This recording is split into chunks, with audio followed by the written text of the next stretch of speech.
All right, well, welcome to the Russell Show. Today I'm starting a new segment I call Top Trending Story is Dumb.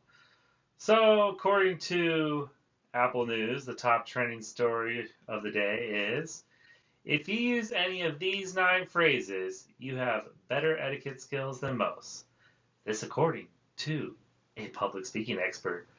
Of course, my first quibble about this article is using the word better. I mean, there's probably a better way to describe better etiquette skills, like perhaps superior etiquette skills, classier etiquette skills, higher quality etiquette skills, or my all time favorite, a cut above etiquette skills. Anyways, let's get to this list, which claims to be 9 phrases, but is actually only 8 and is totally dumb. Number 1, what I'm hearing you say is. Now, I totally do not agree with this method of communication with anyone. Don't try to tell people what you think they said unless you are given a task by that person and understanding is required for you to do the task. If you really don't understand what they suggest, I suggest 2 things. If it's important, just say, "Excuse me, can you please repeat that again?" If it's not that important, you can just simply walk away.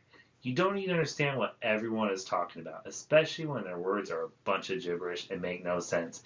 If you have questions about what they said, just ask the questions. Next. Number 2, you might be right. Don't ever say this to anybody. This is 2023 and people will have their opinions and no one likes to be told they might be wrong. If you disagree with them, just nod your head and say, that's pretty interesting. I never thought about it that way. Or something along those lines. But don't ever make anyone think they might be wrong. Your job isn't to convince people that they are misinformed, mistaken, or incorrect. Just smile and tell others, you know what, you got it right. Number 3, you were right, I was wrong. Okay, this isn't such a bad one, but why does it have to come down to this? Why does it have to be you were right, I was wrong? Just say, you know what, you're right. But don't ever submit to others and say, I was wrong, unless it's your wife. Number 4, thank you for doing this. Thank you for doing what? What are we even talking about here? It's like you're thanking somebody who's in the process of doing the action that you should be thankful for. Thank you for doing this. No, no, no. That's way too awkward. Wait till they've completed the action and then provide your thanks. But if you say thank you to someone who's in the process of doing something nice to you right now at this moment, just say, hey, thanks. I appreciate it.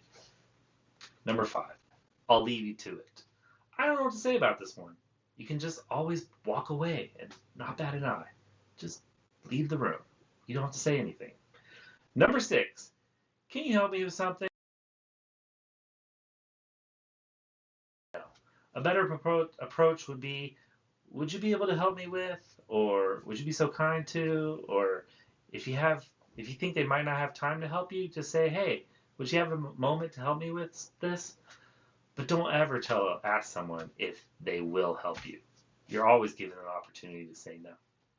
Number 7, your hair, shirt, tie, etc. looks so nice today. Dude, do I even need to say anything? Just don't compliment people. You don't need to compliment people on their looks. You don't need to tell everybody they look good unless they're a friend, a loved one. But anybody else, you don't need to say anything. We don't need to be telling people they look good. What are you trying to do? Get me in trouble with HR? This is 2023 and ain't nobody got time for that. Number 8, that's interesting. And then you walk away. No, I mean, geez, if it was really interesting, you can come up with something better than that, like actually be part of the conversation. And last but not least, number 9, say nothing at all. And this is an actual quote from the article. When someone says something rude or ignorant, you're dying to lash back. Remember the power of I'm rubber and you're glue. Be rubber. Dude, saying nothing at all is not like rubber. Rubber means something bounces back. Saying nothing is more like being a sponge. You're just sitting there. It's not even a phrase. So they didn't provide 9 phrases. They provided 8 phrases and a cruddy tip. So there you go. That is why the top trending Apple News story of the day was dumb. Have a good one, everyone. Be sure to comment, subscribe, and thank you, and good night.